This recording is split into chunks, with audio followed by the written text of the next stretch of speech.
Welcome back, guys. This is Acidic Roots. So we're in part 2 of Mystic Quest. As you can see, it's kind of icy and snowy out, but this is actually a water world. But as of right now, the evil plaguing the land has forced us into a land of ice. So Phoebe is with us. That was the party member we got at the end of part 1, and we've got to set some things back in place here. So the thing, and something to notice, is the fact that there is an inn now and a shop. At least you can buy bombs at this particular point. So as time goes on, we're going to start seeing more of those things. But it costs 95 GP at this point to be able to stay at an inn. So that's the thing, if you're only getting like 6 or 8 GP per battle, I mean, obviously. I'm thinking that the game actually still wants you to make the journey back to, you know, Level Forest, and I think Foresta is the name of that town, but it's just a matter of convenience. It's kind of like, you know, for me, I have to make the decision when I want Red Bull, so whether or not it's just simpler to get it at a gas station and pay more for it, or just to go to Walmart and get the better price. So, kind of the air of convenience, they trap you into doing that. It's funny that that makes its way even in video games.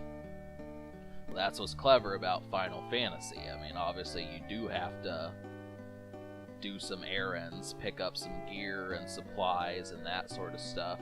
I don't remember if tents are in this game, but I do know that at least, you know, the healing items, the cure, the heal, the potions, that sort of stuff at least makes its way there. So you can basically save at any point in the game that you want to, so I don't know if it's necessary.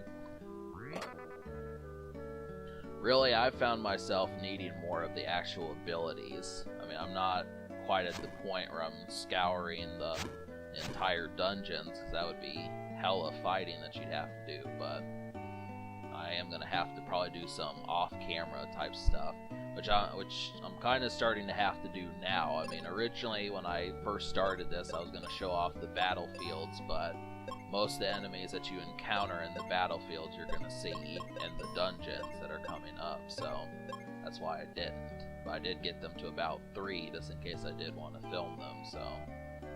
But yeah, there's a shit ton of battlefields. You can see 4 just right there, so.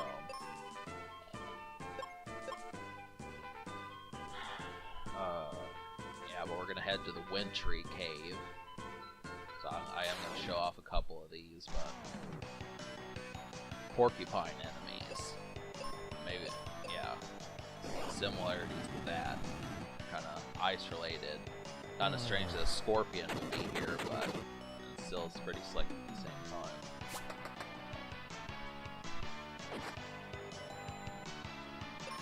Of course, you know, the memories that I particularly have with this game don't stretch that far, because once again, we're talking, you know, over 3 or 4, I mean, it's been longer than Acidic Roots has been around since I've messed with this game, so the whole thing there is, you know, we're talking easily early 2015, 2014, in some cases 2013, even 2012, I mean, you know, the memories with that particular game, I mean, it just feels good to actually talk about a few things that are just not in proximity to having started since I started Acidic Roots, but you know, this is kind of off and on. This is one of those games that I do remember, you know, from being 24, 25 and stuff, that was actually worth the time of doing, but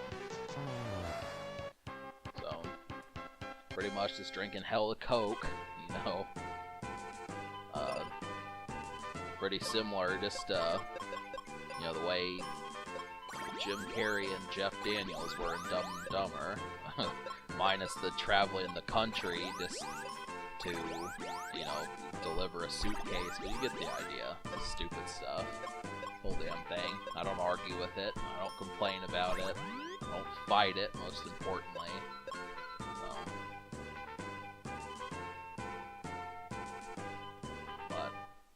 Yeah, I think the thing is me just trying. Oh, you know what? yeah, I was trying to get some more heal spells. You're gonna want some of those because a lot of the enemies are gonna use status effects. So obviously getting poisoned, paralyzed, confused, pain in the rear. I'm trying to incorporate at least a couple of these belches. I mean, you don't hear it too commonly, but just the occasional little burp and shit.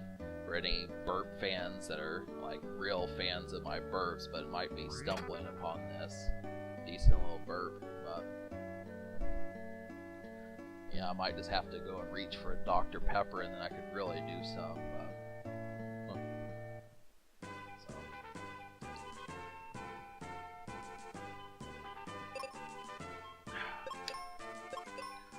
Raspberry lemonade. Kind of tasty, kind of pungent. Good word right there.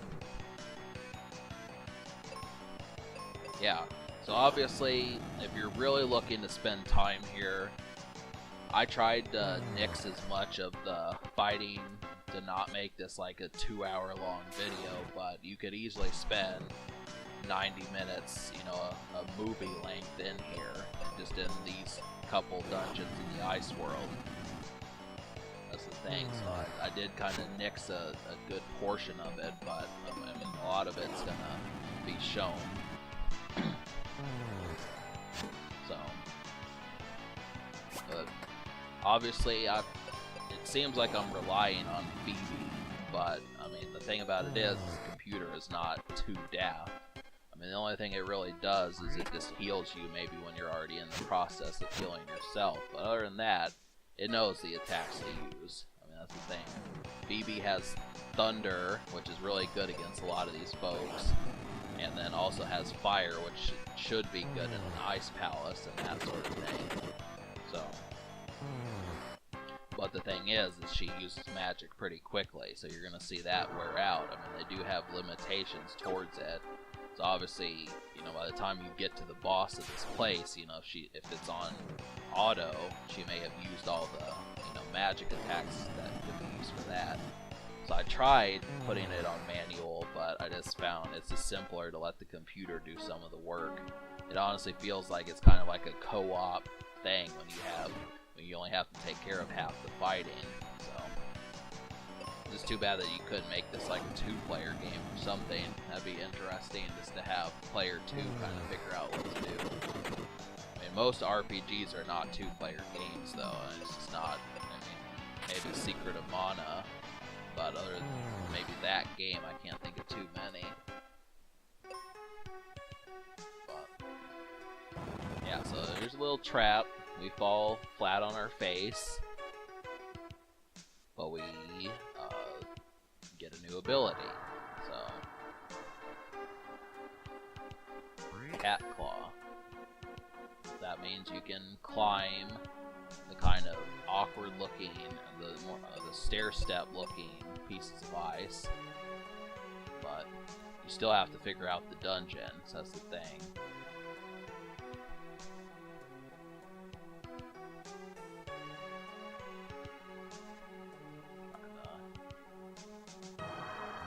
Yeah, so I was glad to get those heal potions, just because, you know, it's gonna be good to have a few extra things. But you know, looking back, seeing as I've done this dungeon, it's interesting just watching the moves that you make. For any person who knows how to play this game, they can get to the boss pretty quickly.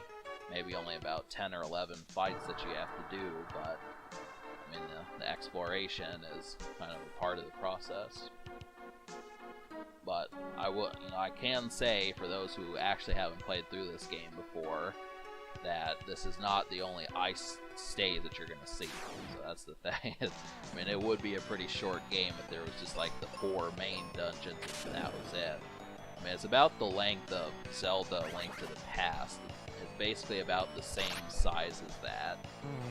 And, yeah, which I would probably say, you know, maybe 4, 5, 6 hours, something like that, to beat the whole game. But, you know, seeing as now the length that I've been playing this game is now stretching into almost 2 hours, it's like, okay, you know, we're talking, I mean, Final Fantasy will get the hours out of you. Don't think it won't. I'm just very curious as to how long it's going to take for me to beat this game. But it's not to say it's not interesting. So.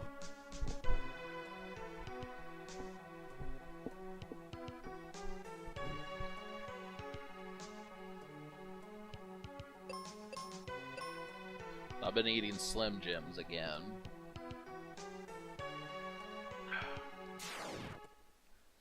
Just had a couple.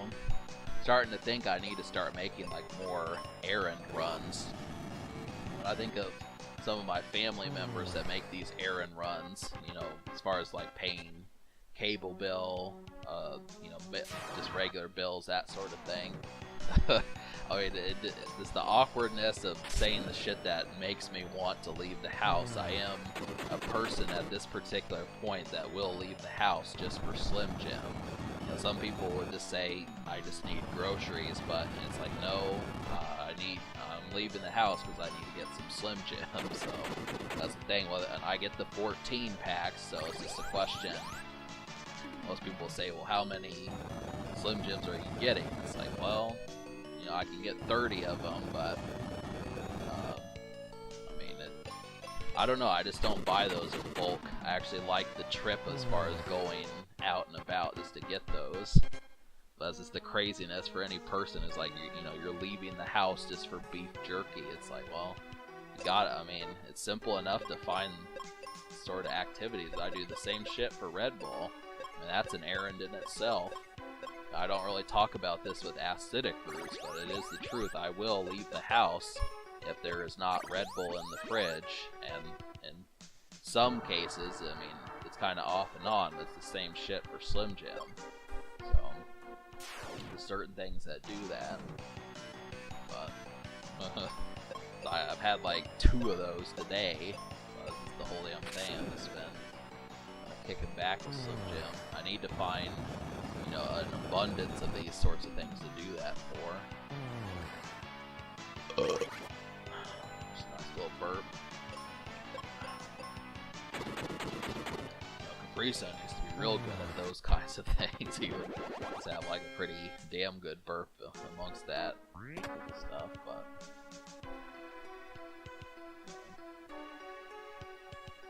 But as you can see, I'm going in the wrong direction, so that's kind of the problem right now. And I was a little bit lost. So, and this is the thing, I mean, we're getting close to the point where I cut some of the footage just because it would have wound up being about an hour long if I had kept some of the footage, but I basically got to a certain point and then just said I wanted to heal. But then if you leave the dungeon, all the monsters come back. So you don't want to clear out like 70-85% of them and then go and get back to full health. No, you have to do it in one take. I mean, there's no healing and coming back, which I thought might be the case, but it isn't. The zone here, our hero Zone, he kind of takes a little bit longer than normal just to level up, so it's kind of, I mean, I'm at level 9, but I should probably be at like level 12 or so. I'd make pretty short work of these enemies if that were the case, but the game really wants you to actually clear out every single one of the battlefields, which you don't actually have to do. I mean, by the time I beat this game, I'm probably going to be under-leveled. I don't think I'm going to get to level 99 or something like that. I mean, I do know people like H.C. Bailey, you know, and you're talking, you know, with people like him. I mean, these guys are pros at RPGs like that, but,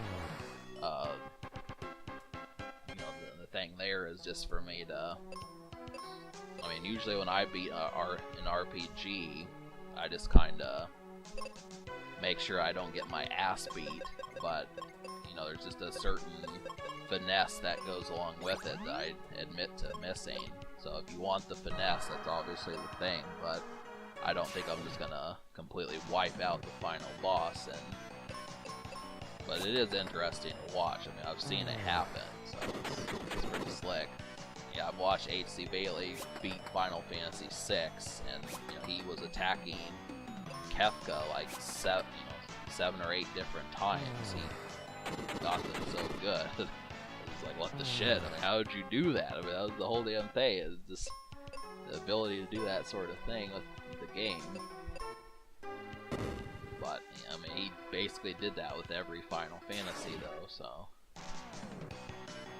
But back to the game, I mean, these land turtles here, I tried finding some different attacks, but Zone doesn't really have, you know, multi-attack for his attacks quite yet, so I do think you actually have to upgrade Fire to maybe Fire 2.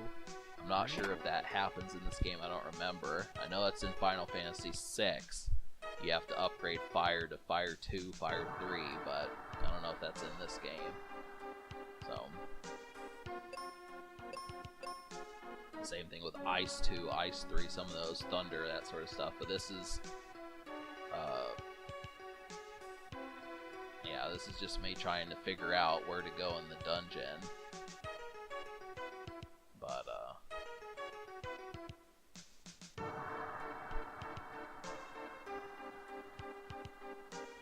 yeah, it's pretty prompt, you know.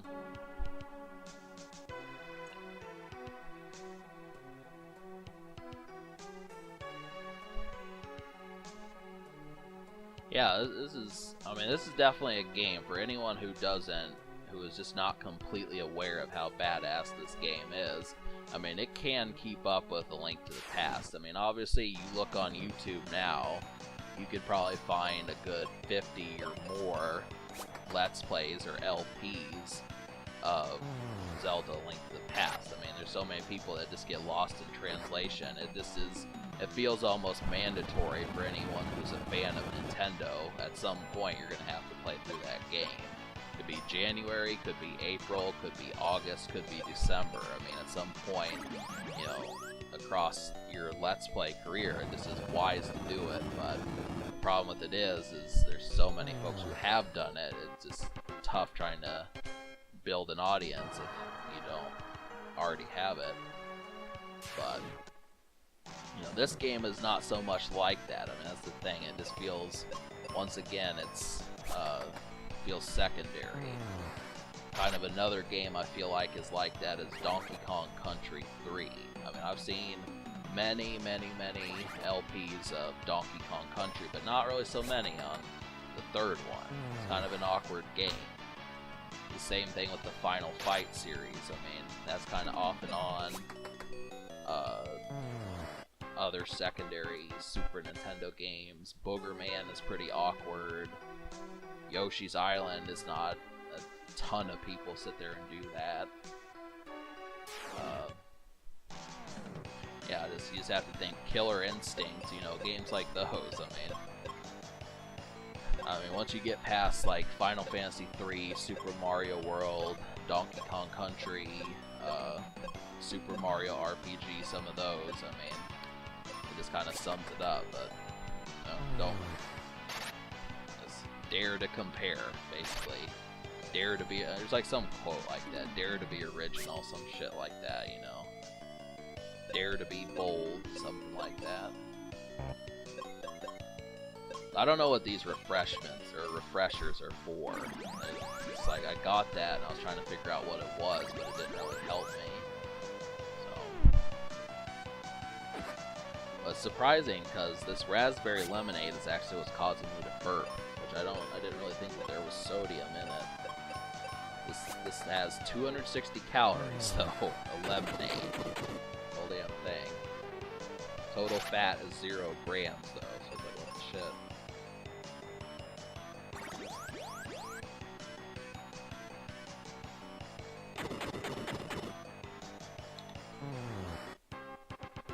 It's definitely gonna cause me to belch.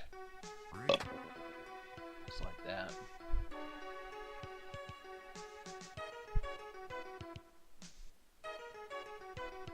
So it gets pretty tricky doing post commentary on a 50-minute video. I mean, that's a lot of effort that you have to put forth. I mean, kind of here and there. So obviously, I'm trying to figure out as to how to get down to that squid. That yellow squid right in the middle is the boss of this particular environment. So we have to find a way to get to him. But this is a red herring, because it's not actually, this is not the room that's going to get you to them. It's kind of a taste.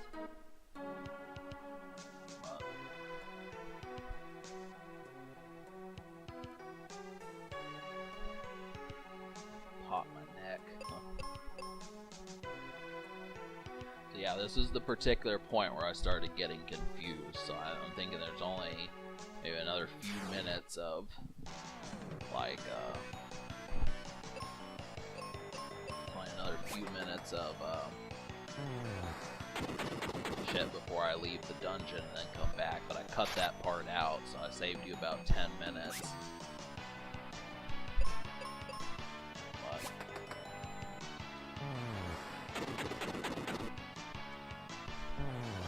But Phoebe kicks ass. I mean, that's the thing. Phoebe is actually a useful. I mean, most of the partners are useful, but that's the thing. I mean, the only real weakness that these characters have is just that they use their magic too quickly. But they do have a lot of white magic, so they can heal you. So if you ever are too busy healing yourself and you run out of the ability to do it, you know, your computer can take the helm for a good while. But I mean, you're going to start to notice as the further you get into the game that the cure potions don't really help as much as they did. So it's kind of, you need like 4 of them more so than just 1 or 2. But yeah. And at the, you know, at the bottom of the screen where you see the health, where it's kind of the red meter of that is how much damage I've taken. You can actually change that to make it numbers. So it'll say like your health is 500 or something like that, and it'll be like 476 out of 500 and that sort of thing. But I just like it that way. It's a little bit more animated, kind of slick. So the same shit. I mean, there's just preferences. I mean, the more people you watch play through Mystic Quest, there's gonna be folks who have it a different way. Like, you may not find someone who has like the green menu. So this is an extra bit of taste for who's involved.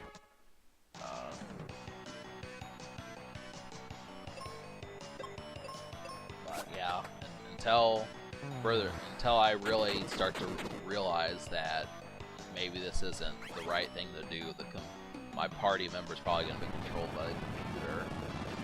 So these little centaur dudes, they can confuse people, so you want to knock them out. Phoebe's pretty good at knocking them out. The axe is good against the worms, so that'll kill them pretty quickly, but I just use bombs. I kind of use them more than I probably should have. I was spamming bombs a lot in this video just because I wanted to be able to attack, you know, multiple characters at once, even though it's kind of weak. So I think the game is obviously probably going to emphasize not to use bombs so much later on. But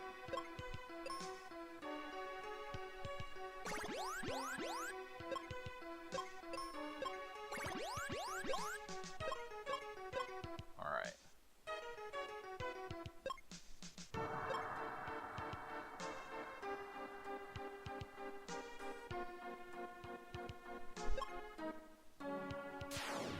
Yep, so here's where the trap falls into, but luckily we're just going to skip right past that and get right back to the same point.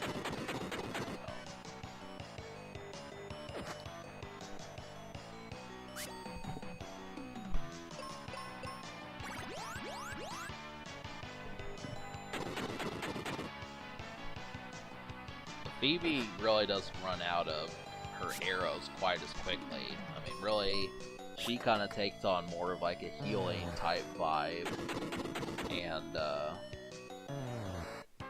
mean, as long as you just barrel through most of these enemies, most of these guys are not gonna really cause you to have to wake up and pay attention to your health. So this is mostly the boss. I'm interested in what I'm going to be dealing with in part 3. It's going to be something to know. So, I still didn't use the axe on the fucking worm. I wish I would have. Would have solved things pretty quickly.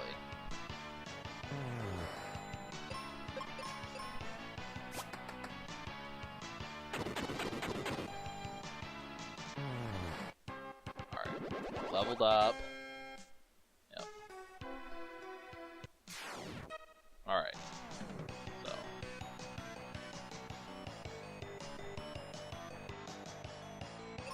Alright, we're back.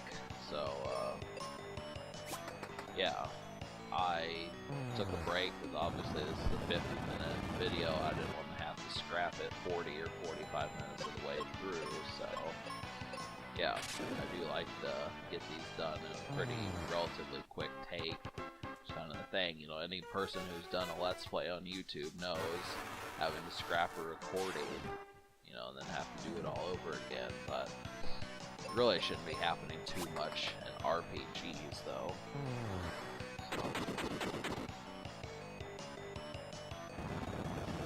But I actually thought about it, and I was almost at the point saying, you know, if I were to do a second RPG, it would probably just be Final Fantasy for the NES. I would damn near reach a point where that is basically about the same length. I mean, I used to own Final Fantasy Dawn of Souls. I wound up selling it, but that basically included Final Fantasies 1 and 2 for the Game Boy Advance, which both of those came out for the original Nintendo, but it was just with remade graphics and stuff. So, you know, the whole thing about that was just the fact that, you know, 2 giant Final Fantasy games, which back in the 80s they were giant, it's really not that horrendous a playthrough. I mean, really, obviously Mystic Quest took the best elements of the Final Fantasy games and just made it to like a medium-sized adventure, but Final Fantasy was actually trying to be long, so I'm actually thinking I might do that one day. I mean, I'd have to pick up the game, have to study it a bit, and try to remember everything to do, because there is hella random battles and just a bunch of extra garbage. There, you know, we're at the boss just about, so. But yeah, I mean, Final Fantasy 1 is really not too much of a stretch. I think really that's a simple enough adventure. You're not going to probably catch me doing Final Fantasy 7 or anything, but I do like the idea of doing this one and Final Fantasy 1. But, you know, that's just kind of the whole thing there, so. Yeah, I do have kind of a backwards history with Final Fantasy. I mean, I have paid attention to them rather often. I think the first one I actually played was Final Fantasy VI, so it wasn't too much of a... I mean, yeah, I mean, obviously that game now, if you try to find that used, it's going to run you pretty much more than what it cost back in the mid-90s. That's just the thing about that, but, I mean, really, you can find it on the PlayStation, I think, anymore. I mean, Final Fantasy Anthology is probably the right way to go, just because, in Final Fantasy Anthology, you get cutscenes with Final Fantasy VI. That obviously, I mean, if you can't tell what Kefka and some of those guys, Setzer and Terra and Locke look like, just throughout the video game animations of them, I mean, they actually do have like 3D graphics of what they would look like. It's not too terrible. I mean, obviously, you know, the way I imagined them was a little bit different from the way they were shown, but, you know, whoever, I mean, the original artist, I mean, I have a Nintendo Power that actually shows some of the art as far as the way the artist who drew Final Fantasy VI actually saw them. And those are pretty good arts. I mean, that could easily, I mean, I do think that that could be worth some money, seeing the artwork as to how they did it. But I don't know if that same person did Final Fantasy IV, but yeah, I mean, that artist was good. Basically up there with manga artists, you know, people who did like One Piece and Naruto and some of those, Dragon Ball and that sort of stuff, but it's good stuff. Yeah, we're almost at the boss. This boss is somewhat of a pain in the ass, but I do think I have enough at stake to where I can take him out, and you'll see that as we get forward.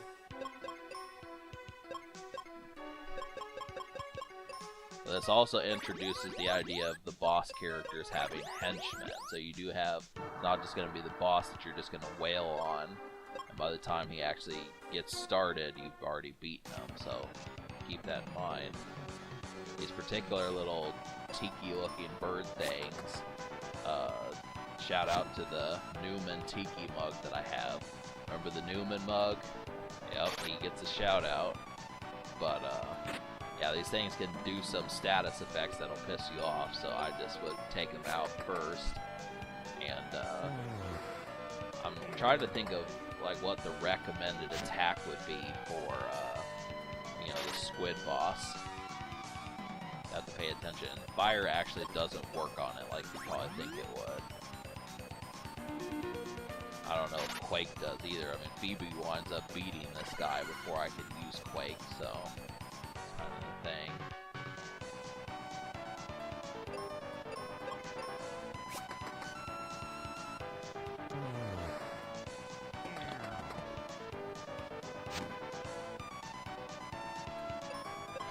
But yeah, I mean, don't get confused and thinking that this is like, you know, where things start getting real and, you know, you have to wake up and pay attention and shit. I mean, most people could probably sleepwalk. Any RPG pro is going to be able to knock this guy out quickly.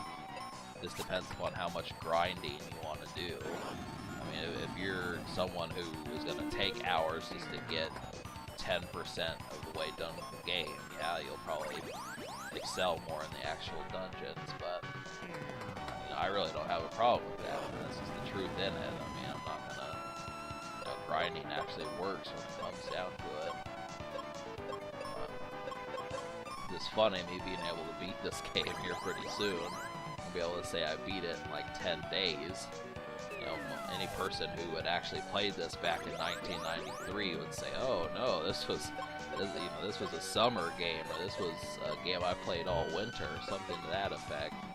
But hang on, I think the cat runs in, so I'm gonna have to bring Hermione in here.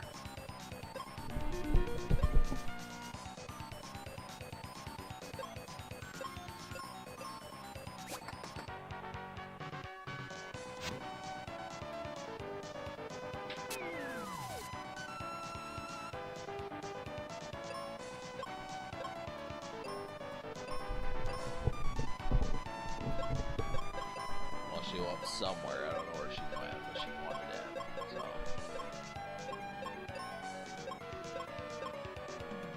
So I still have my lemonade, the one that I was drinking in the first session of this recording.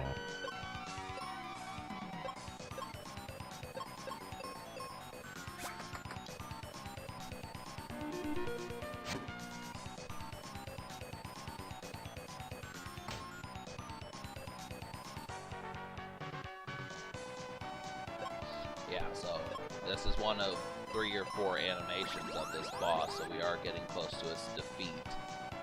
And, you know, sometimes the boss will have like really start pulling some pretty hefty attacks out of its ass that can wipe out both party members at once. I mean, that does happen on the occasion. I'm thinking of like the Boom Baba enemy from Final Fantasy VI that did that sort of stuff. At least that was its name in the Super Nintendo version. I forgot what they called it in the Game Boy version, but still was a pretty sick name. I mean, I haven't encountered something like that. I mean, there are like mythical creatures and like Japanese fan lore. It's like they have some, you know, fear-inducing creatures out there. It's like, what the shit?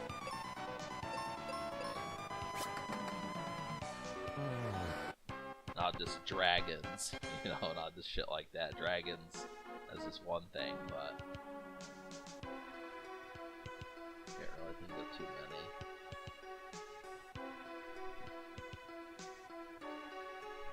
many. Alright, so we're gonna get the Libra Crest, but we do have to leave this dungeon, like I was saying, so. But really, it's not too much of a pain for here, so. There's just another 15 minutes left, and, you know, it's gonna be a send-off to what's happening in Part 3. So, what's on the road is finishing up the ice world. That's what's coming. And, seeing the next of the crystals that we get. I learned that the crystal that we got in part 1 was the Earth Crystal. So that means we have wind and fire still yet to get. So that probably means something fire related and something air related. Should be interesting enough. This is kind of strange, the Ice Swirl. I figured that that would have been like the 3rd crystal to get. So, who knows? Might wind up beating this game in about 8 or so parts, something like that.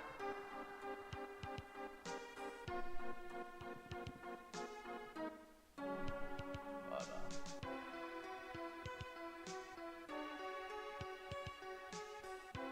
Hermione, lay down.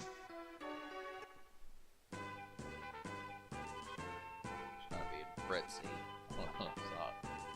Normally she just pops right in front of the computer, but she's wanting something this time.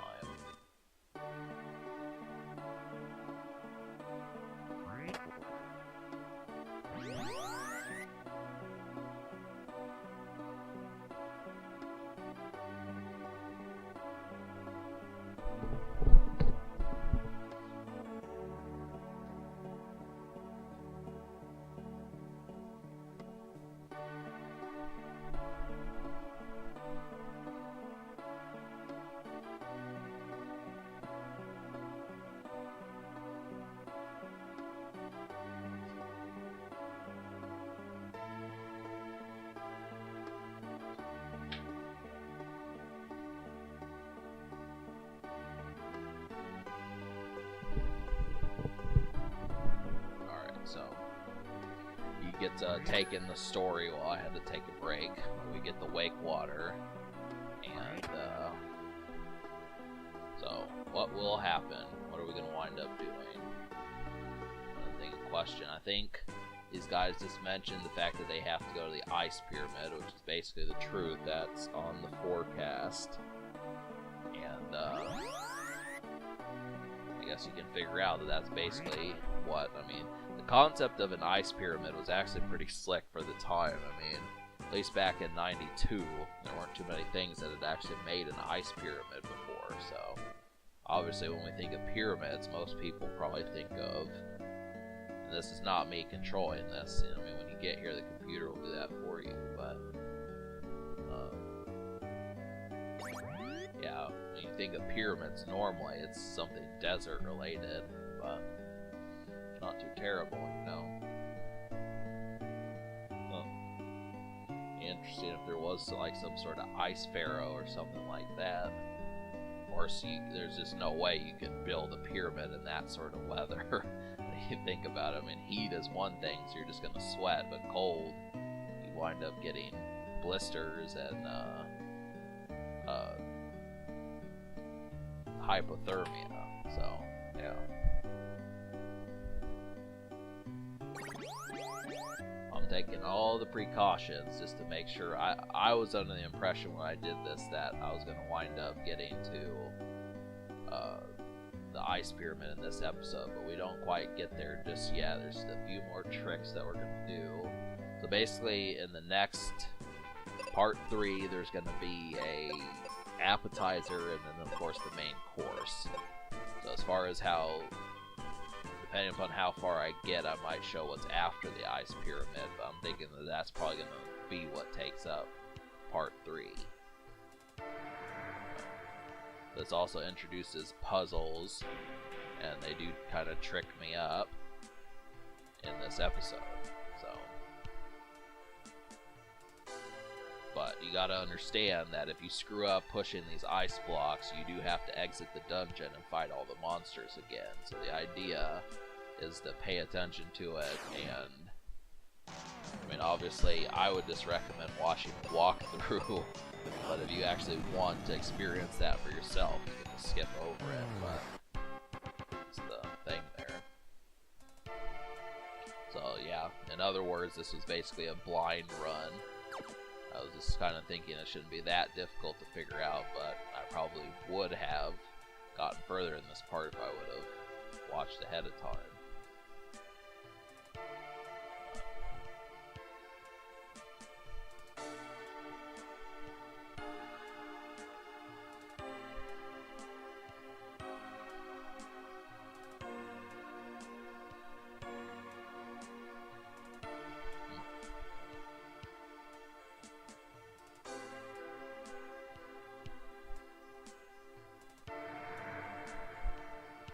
this game's gonna put the jumping ability to use, and I think it's actually one of the few RPG games that has the jumping ability. The only other one that I could think of that uses that is basically the Zelda series. That would be in Link's Awakening. It's another kick-ass game, but I think it's just a little bit too long for my taste. Plus, I'm not sure I mean, that's one of the few Zelda games that I don't have confidence that I can beat. I've beaten Link to the Past, I've beaten the first Zelda, but I don't really know about whether or not Link's Awakening would be one of those. I've gotten pretty far in Ocarina of Time. I haven't actually beaten that game. And I have beaten Twilight Princess, but it's kind of off and on. So, but I also thought about doing Legend of Zelda, but I really want that to be more of a casual run, more so than, you know, get all the secrets run. Which it's recommended that you get all the hearts, especially for Ganon, but I mean that's the thing is, once again, that'd probably wind up being like a 20 or so episode part or series, but eventually I probably will be more receptive to making some of these videos longer, but between all the stuff that I'm actually doing and you know, year 4 of Acidic Roots, I have to kind of make sure. So I just don't want to be too oversaturated. You know, because right now I'm basically updating about 17 or 18 times a month, but even then I feel Frenchie updates like 4 or 5 times a month. I just feel like, you know, the sheer abundance. I mean, there's plenty of people who are doing videos every single day, but yeah, you know.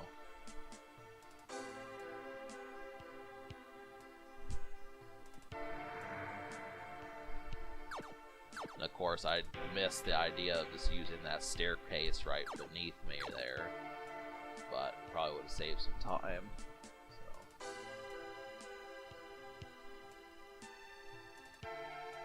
I forget what this place is called. I think it's called like the Libra Temple, maybe.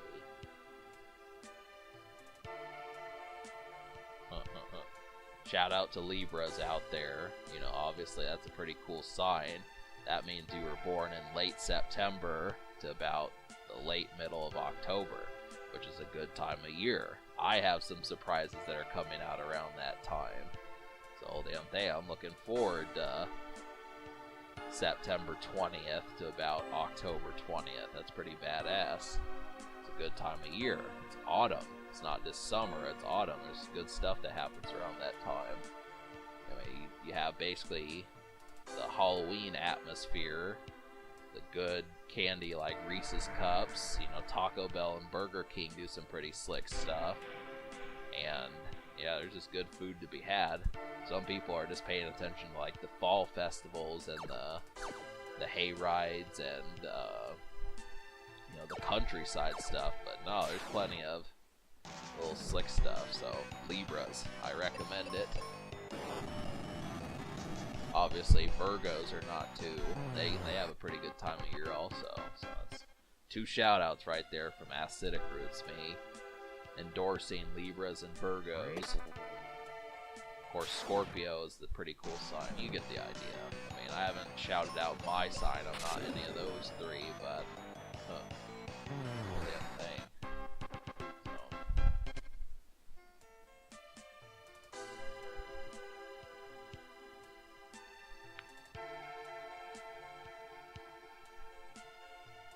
So yeah, I just figured out that I screwed up. Kind of pissed me off, but the whole damn thing is I actually screw up a second time, so it's just like, damn it, you know, severely damn it. And that's the boss right there. That little crab thing is who guards this place, so basically I have to restart and do the whole damn thing. Now obviously, I think the reason why it's as short as it is just because having to do this repeatedly, like if they were to put more puzzles like this in, it'd get frustrating. Especially due to the fact that there wasn't internet back in 1993 and 1994. So I'm trying to find any path I can take to avoid having to restart the temple, but to no avail.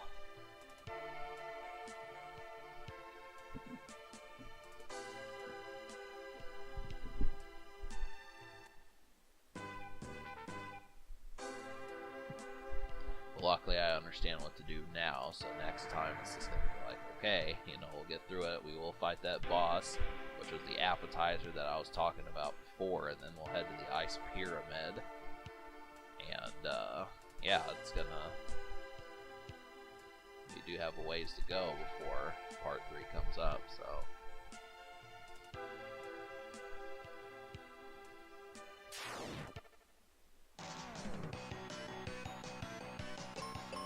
These guys are pretty tough, these desert hags. And they have like a recoil attack. They kind of counter attack when you use certain attacks, so something to pay attention to. Most of the time Phoebe wipes them out, but it's an extra thing to know.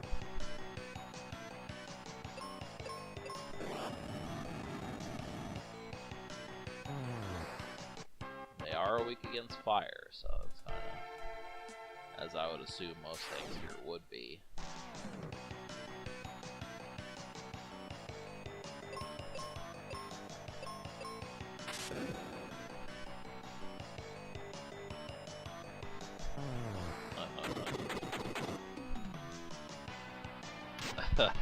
It's kind of annoying being right on the cusp of, you know, just getting to that boss. I know I probably could have beaten him in this episode, but it just would have wound up, if I would have shaved off maybe 3 extra minutes, and I would have had to search the video, I probably could have shaved all that off, and then, you know, wound up, you know, just beating that dude in a good 6 or 7 minutes, something like that. Probably would have wound up being like 50 or 54 minutes, but, yeah. Whatever, I mean, this gives you a little bit more to digest in part 3. That's kind of the main thing, is, like I said, it's an appetizer and then the main course, which is the Ice Pyramid, so who knows if I'll do that as time goes on. I mean, I'm trying to, I don't want to just do it area by area, but I do like the idea of, you know, having more than just the main event in the episodes. We gotta try to get more in there, and that's exactly what I'm gonna do, because, you know, once again, these are just beefed up episodes of Mystic Quest.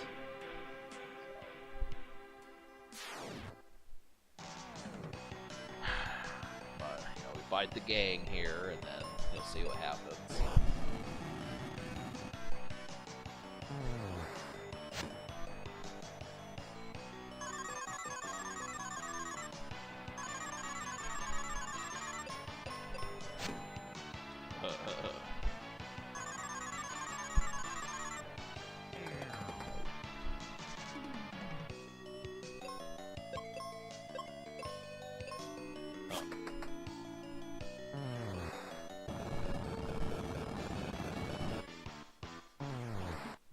Oh yeah, we took care of them.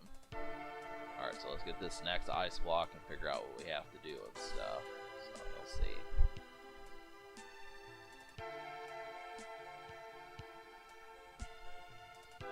The kind of the angle of the way this dungeon is mapped out looks deceptive, and you'll see what I mean in a second, but it's me trying to figure out as far as what to do.